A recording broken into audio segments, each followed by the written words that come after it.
enough, and we cannot remain akimbo in the face of injustice and exploitation.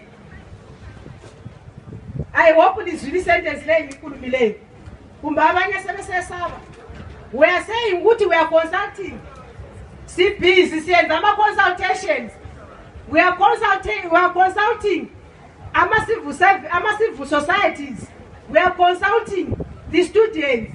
We are consulting other sectors, our minds, our workers. We are planning a complete shutdown of Zimbabwe. We are going to shut down this country.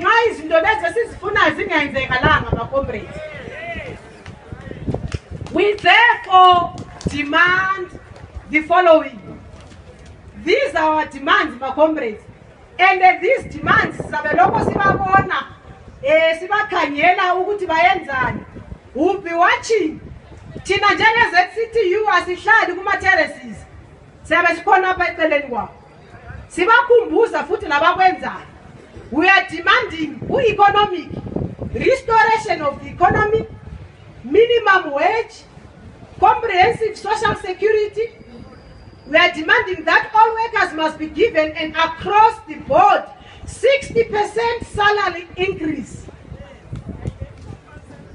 We are demanding prices of goods and services that they